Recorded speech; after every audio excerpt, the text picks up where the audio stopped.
सिंह जी, मेरठ से। राधे राधे। महाराज जी, मैं पुलिस में थानाध्यक्ष के पद पे मेरठ में नियुक्त हूँ। मैंने अपनी पूरी नौकरी में बहुत इनकाउंटर किए, जिसमें मुझे बहुत सम्मानों से सम्मानित भी किया गया तथा राष्ट्रपति वीरता पदक भी मिला। पिछले साल 22 जनवरी को, जिस दिन राम मंदिर जी की प्राण प्रतिष्ठा हो रही थी, बदमाशों से मुठभेड़ के दौरान सीने में गोली लगी। मेरी मृत्यु का समाचार भी जारी हो गया था, फिर प्रभु कृपा से मैं बच गया। अब मेरा प्रश्न यह है कि मैं अपने पद पर ऐसे ही चलता रहूं या बिल्कुल ही प्रभु की शरण में आ जाऊं? मन विचलित रहता है मुझे जब भी समय मिलता है। पता नहीं क्या जीवन की लीला हो और हम इसी सांसारिक धर्म निर्वाह के चक्कर में मनुष्य जीवन का जो मूल कर्तव्य है भगवत प्राप्ति, उससे वंचित हो जाए तो ठीक नहीं है। अगर आपका मन आपको साथ दे तो समय निकालिए अपने जीवन का भगवत प्राप्ति के लिए। कितना समय दिया? 32 साल हो गए। 32 साल, बहुत समय दिया। कोई नशा तो करते नहीं होंगे? बिल्कुल नहीं, कोई नशा बिल्कुल करते ही नहीं। ठीक है। तो क्या हुआ कि महाराज मुचकुंद जी गुफा में सोए हुए थे। हम इसमें आपको उत्तर दे रहे हैं। तो काल यवन के द्वारा भगवान को जब ललकार मिली तो रण छोड़कर भगवान भगे, काल यवन को पीछे दौड़ाया। मुचकुंद जी जहाँ गुफा में थे वहां ले गए और अपना पीताम्बर उड़ा दिया। मुचकुंद जी को ये वरदान था कि अगर कोई तुम्हें सोते हुए जगाएगा तो आंख पड़ते ही, दृष्टि पड़ते हुए भस्म हो जाएगा। तो काल यवन ने जाके लात मारा कि यहाँ अपना सोरा मुझे दौड़ा करके हलाया, और लात मारा तो भगवान थे नहीं, वो तो मुचकुंद थे। मुचकुंद जी ने जो ही आंख तो भस्म हो गए। इसके बाद भगवान वासुदेव आए, श्री कृष्णचंद्र जी, पूरी वार्ता हुई। तो भगवत दर्शन का फल होता है भगवान की प्राप्ति। तो भगवान ने कहा मुझे इस जन्म में तुम प्राप्त नहीं कर सकते, क्योंकि तुम राजा हो, तुमने बहुत से वध किए हैं, शिकार आदि में पशुओं के और युद्ध आदि में मनुष्यों के। इसलिए तुम्हें एक जन्म और लेना पड़ेगा, और अब तुम ब्रह्म ऋषि कुल में जन्मोगे और मेरा भजन करके मेरे को प्राप्त होगे। तो वही मुचकुंद जी नरसिंह मेहता जी के रूप में जन्मे और महान भक्ति करके भगवान को प्राप्त हुए।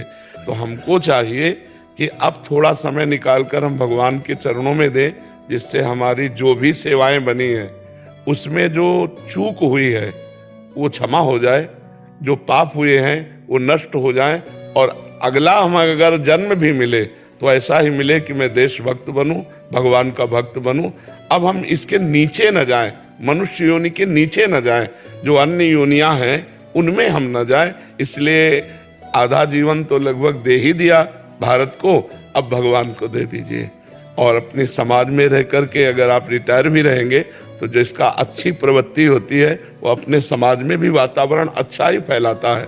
तो आसपास सुरक्षा व्यवस्था, समाज की पवित्रता, आपके द्वारा जैसे नए लड़के हैं उनको, जो फोर्स में जाने वाले हैं, जो पुलिस विभाग में जाने वाले, क्या क्या सावधानियां रखनी चाहिए, कैसे कैसे करना, तो आप 50 लड़के तैयार भी कर सकते हैं। रिटायर होकर भी आप हमारे भारत सरकार की सेवा कर सकते हैं, और नाम जप के द्वारा और साधना के द्वारा भगवान की प्राप्ति भी कर सकते हैं। प्रभु बहुत सुनता हूँ, रात में 2 बजे भी ड्यूटी से आता हूँ तो आपको जरूर 15-20 मिनट सुन के तभी सोता हूँ। जी जी। और 33 दिन हॉस्पिटल में रहा। जब मुझे गोली लगी, मृत घोषित कर दिया गया, 9 दिन आईसीयू में रहा। उस दिन 9 दिन को छोड़ के बाकी 33वें दिन में जो दिन बचे उनमें मैं हॉस्पिटल में भी आपको सुनता रहा, कंटिन्यू सुनता हूँ। तो बिना आपको सुने नींद ही नहीं आती है। तो अब जो सुना उस पर चल दो ले। देखो एक तरह से तो आप मर ही गए थे जब घोषित हो गया था, तो अब जो जीवन बचा है अब वो भगवान को दे दीजिए। तो धन्यवाद है आपका कि जो आप अपने जीवन को भारत सरकार में ईमानदारी से लगाकर अब अखिल कोटि ब्रह्मांड सरकार भगवान के चरणों में लगा देंगे तो दोनों बन जाएगी। राधा वल्लभ, श्री हरिवंश महाराज जी, आपके चरणों में प्रणाम। गुरुदेव, आप इतना देर से क्यों मिले? मैंने इतने पाप कर दिए। आप पहले अपनी दृष्टि बनाए होते तो इतने पाप नहीं होते, ना ही शादी होती, ना ही बच्चे। अब गृहस्थी में रहकर भी आपकी वाणी किसका है? हाँ, गृहस्थ में रहना कोई पाप थोड़ी है। हम धर्म से चलें। देखो, जब तक ब्याह ना हो तब तक ब्रह्मचर्य से रहना चाहिए। जिस पुरुष से ब्याह हो उसे साक्षात भगवान का स्वरूप मानकर अपनी भावना उसके अनुकूल कर देनी चाहिए। जो संतान हो वो हमारी गृहस्थी की यज्ञ रूपी पूजा है, उस यज्ञ का एक फल है। उनको पढ़ाए लिखाए, उनको उन्नतिशील बनाए, और भगवान का भजन करें, इसी से भगवान की प्राप्ति हो जाएगी। पाप कर्म उसे कहते हैं जो धर्म के प्रतिकूल होता है, जो मना किया जाता है कि ना। अब जैसे जिसका किसी पुरुष से ब्याह हो गया और वो दूसरे पुरुष से संपर्क रखती है, व्यभिचार करती है, वो पापी नहीं है। या जो पुरुष अपनी पत्नी से छुपाव करके दूसरी स्त्रियों से, वो पापी पुरुष है, क्योंकि वो पापाचरण है। लेकिन अपने पति या अपनी पत्नी से वो धर्म है। भगवान ने कहा है धर्मयुक्त काम मैं हूं, अपनी विभूतियों में भगवान ने वर्णन किया है। तो अगर अपने से कोई गलती हो गई है तो अभी चांस है, हम भगवान की आश्रय वृत्ति लेकर नाम जप करें, उन पापों को नष्ट कर दें और आगे से सावधान रहें कि जो पाप कर्म है वो हम ना करें। तो गृहस्थी और विरक्ति में कोई अंतर नहीं। क्या हम अपने धर्मानुसार भजन करें, आप अपने धर्मानुसार भजन को, दोनों को भगवत प्राप्ति होगी।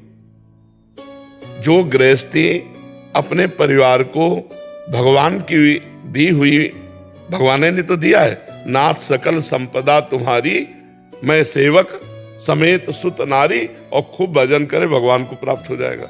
विरक्त सारे संसार को अपना परिवार समझे, सारे संसार को, उदार चरितानाम वसुधैव कुटुंबकम, और अपना भजन सारे संसार को दे दे और भगवान के आश्रित हो जाए तो भगवान को प्राप्त हो जाएगा। ये विरक्तों को करना पड़ेगा, क्योंकि रोटी खाई है, कपड़ा पहने है, संसार का सुख लिया है, तो आपका भजन संसार को जाना चाहिए।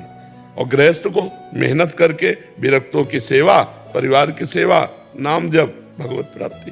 पापाचरण ना करें, पापाचरण से फिर दुख मिलेगा, अशांति होगी, चित्त विक्षेप को प्राप्त होता रहेगा। मुझे बच्चों में राधा रानी का भाव करते हैं, पर अनुशासन के लिए कभी डांट देते हैं तो बहुत दुख होता है। जरूर डांटना चाहिए, नहीं, दुख नहीं होना चाहिए।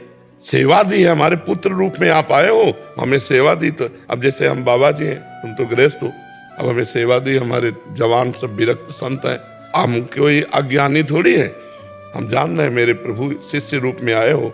जब गुरु का अधिकार दिया है तो उसी अधिकार से आप प्रशासन कर रहे हैं। आप जो स्वांग कर रहे हो तो उसी स्वांग की पूर्ति कर रहे हैं।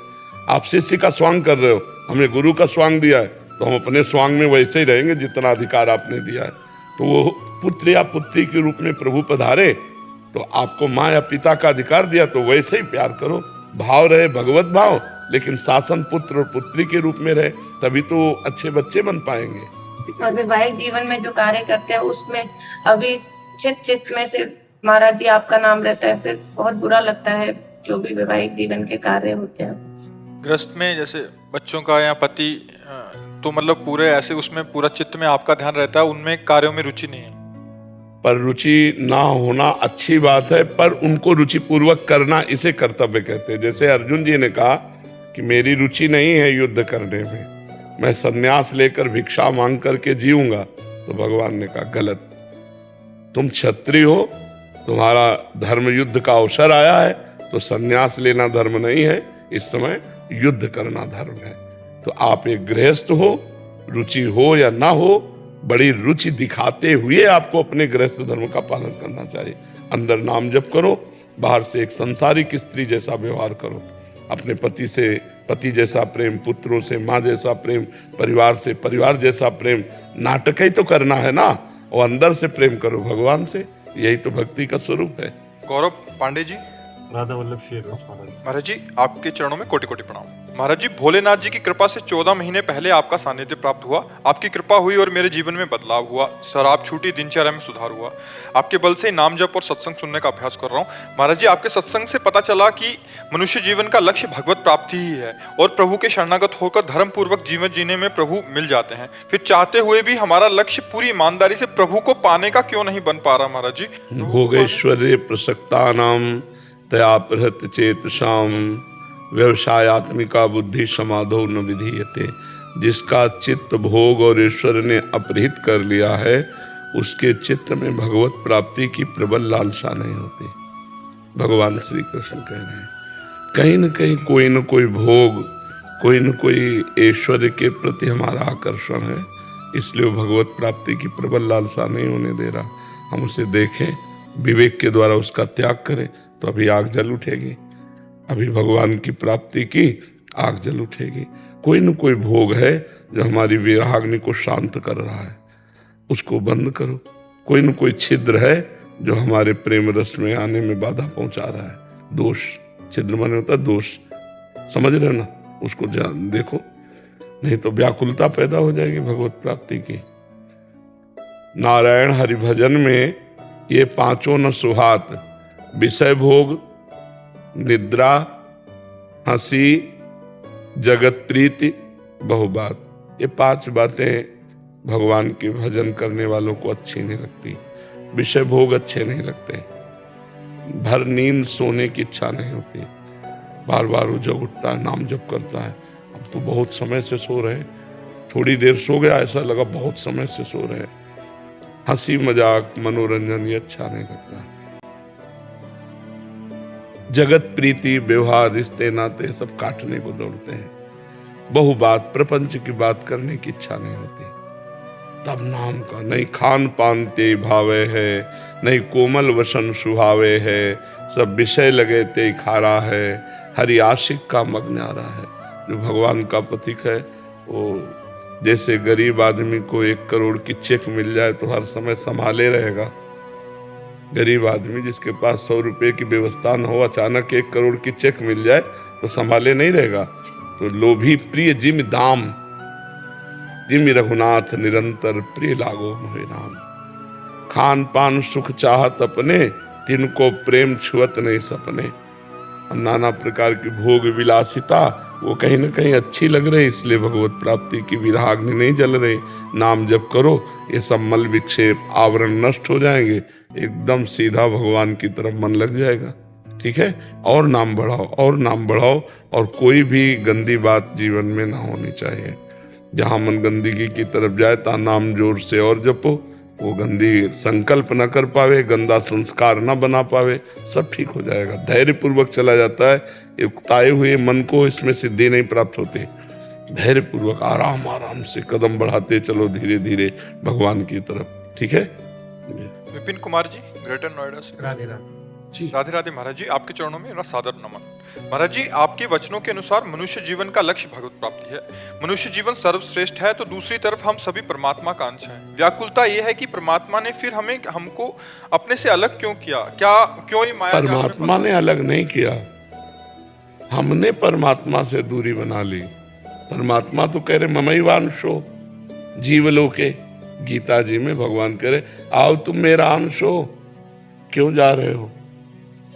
परमात्मा ने बाजार बना दी। अब ये क्यों कहोगे कि क्यों बना दी? हर जगह क्यों नहीं लगाया जाता? परमात्मा ने दुनिया रूपी बाजार लगा दी। अब तुमको क्या खरीदना है, तुम्हें देखना है। अलग अलग जीव है, अलग अलग जीवों के लिए पूरी सृष्टि। तुम्हारा कर्तव्य है धर्म पूर्वक विषयों का सेवन करते हुए, भगवान नाम जप करते हुए भगवान को प्राप्त करना। जैसे स्त्री की तरफ आकर्षण है, तो गृहस्थ धर्म में समय से ब्याह हो जाता है, जिनका काम वेदना सता रही है, तो अपनी पत्नी की तरफ देखो। धर्म विरुद्ध क्यों देखो? भगवान ने कुछ बुरा बनाया है क्या? सब अच्छा बनाया है। हम अपने कर्मों से जब बुरा कर्म करते हैं तो हमें बुरा देखना पड़ता है। अगर हम बुरा कर्म ना करें तो बुरा कुछ है ही नहीं। जब हम बुरा कर्म करते हैं तो हमारी दृष्टि बदल जाती है, हमारा चिंतन बदल जाता है, फिर हमको वैसे ही बुरा फल मिलता है। भगवान ने क्या गलत किया हमें बताओ? है गलती हमारी है कि हम भगवान के बनाए हुए नियम के अनुसार न चल के गलत जाएंगे तो मरेंगे। वही बिजली जीवन दे रही कि नहीं?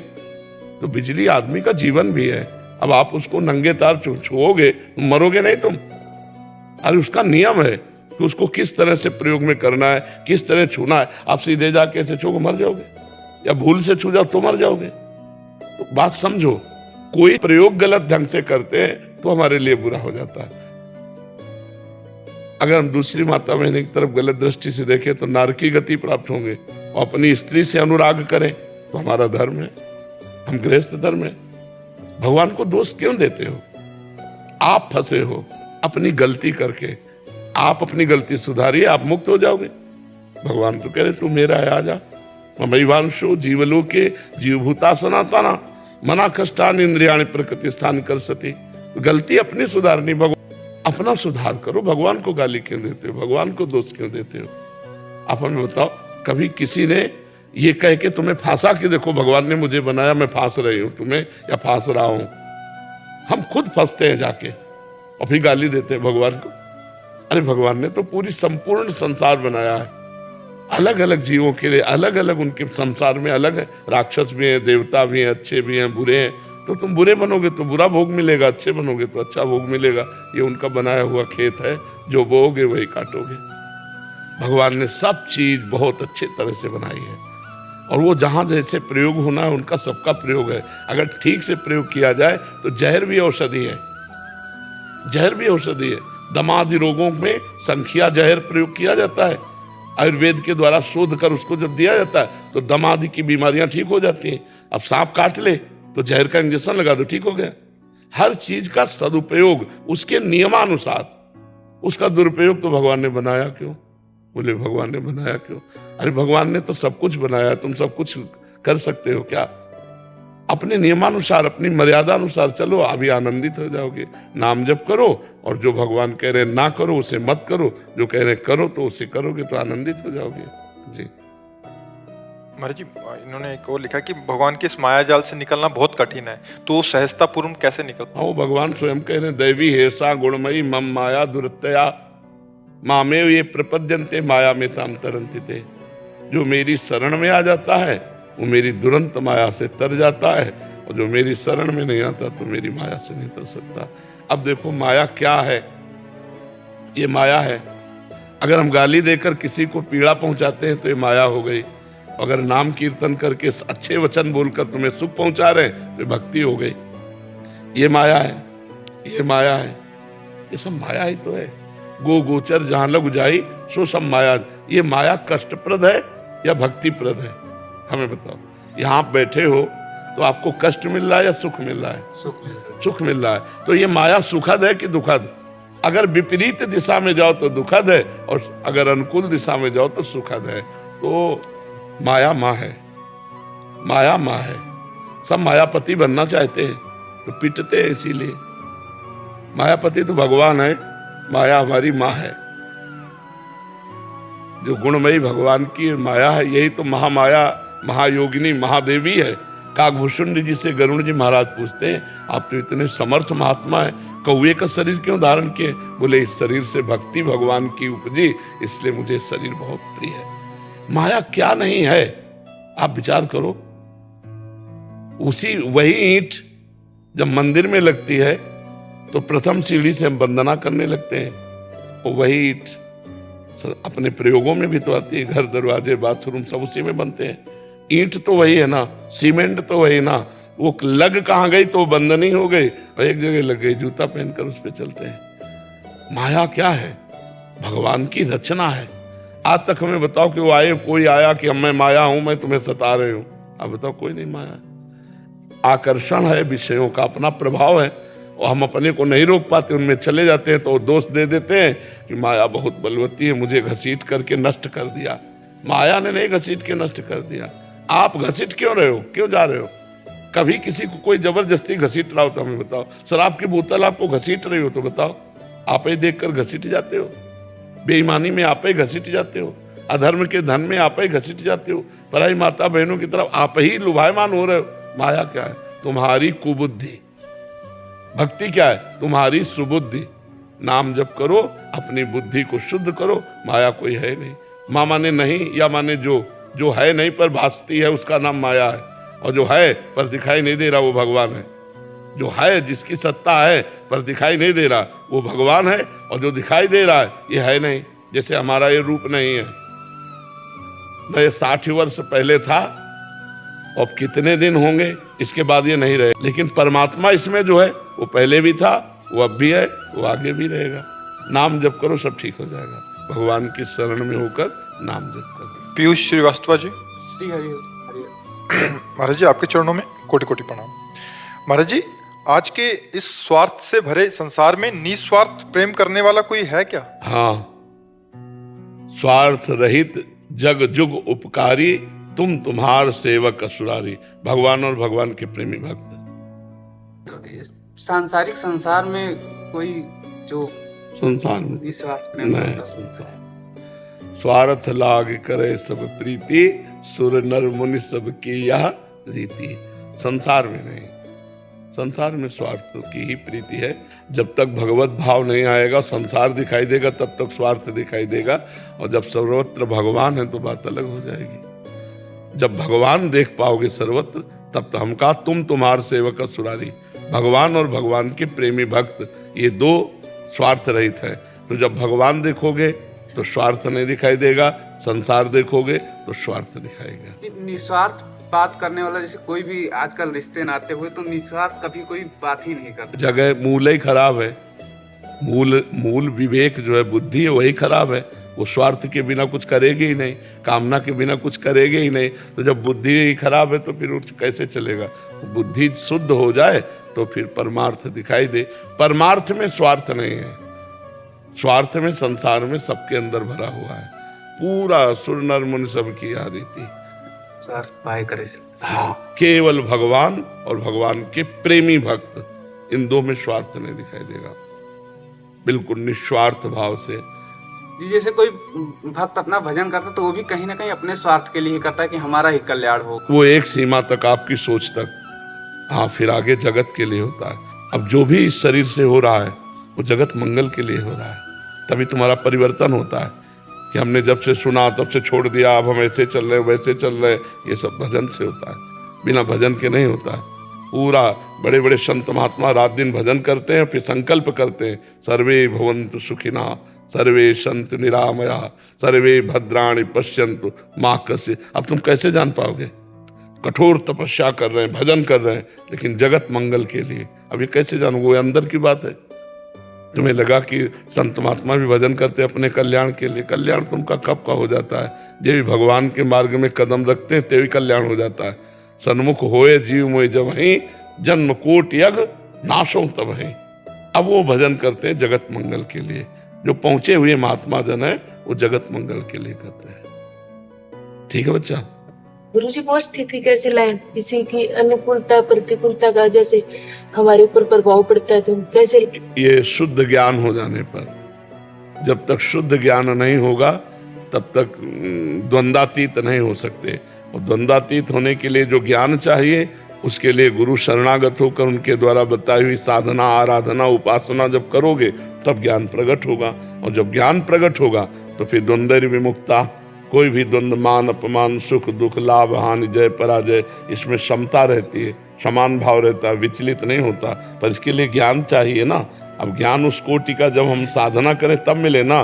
साधना उस कोटि की तब हो ना जब गुरु मिले, और गुरुदेव तब मिलेंगे जब बड़े भाग्य, बड़े पुण्य एकत्रित हो जाएं, भगवान कृपा करें तो सदगुरु मिल जाए, हमारी साधना में रुचि हो, तब ज्ञान प्रकट हो। गुरुजी, मैं आपके शरणागत हूँ, मेरे ऊपर कृपा करो। नाम जप, शरणागत कह के और कृपा मांगना, इसका मतलब शरणागति नहीं है। आप ध्यान दीजिए, बेटे को, आप अपने बच्चे को गोद में लिए हो कि नहीं? वो ये कहे क्या पापा तुम मेरे पापा हो, मुझे गोद में ले हो? विचार करिए आप। मुझे ठसक होनी चाहिए कि मैं, इनका बताने की थोड़ी जरूरत है। मैं तो अहोभाग्य मुझे ऐसे गुरुदेव मिले, मैं शरणागत हूँ। नाम जप के द्वारा, गुरुदेव के द्वारा दिए हुए मंत्र का निरंतर जाप, अपने आप कृपा प्राप्त होती। कृपा मांगनी थोड़ी जाती है, कृपा मांगी नहीं जाती, कृपा स्वयं प्राप्त होती है। हम कृपा पात्र बने। हमने गुरुदेव के लिए क्या किया? प्रश्न है, आप जैसे कृपा मांग रहे हो तो गुरुदेव ने तो अपना जीवन धन नाम मंत्र आपको दे दिया, कुछ लिया तो नहीं। अब गुरुदेव की आज्ञा का पालन करना, जो गुरुदेव ने मंत्र दिया, नाम दिया, जो आदेश उपदेश किया, उसके अनुसार चले। कृपा ही कृपा है। आप देखोगे कि आठों पैर हमारे ऊपर कृपा है, चारों तरफ हमारे ऊपर कृपा है। भगवान की कृपा मुझे आनंदित कर रही। आप अनुभव करेंगे ऐसा। नाम जप करो, शास्त्र स्वाध्याय करो, सत्संग सुनो, और जो नहीं करना चाहिए वो मत करो, जो करना चाहिए वो करो। अभी आनंद आने लगेगा। जहाँ पाप नष्ट हुए तो आनंद की अनुभूति होने लगेगी।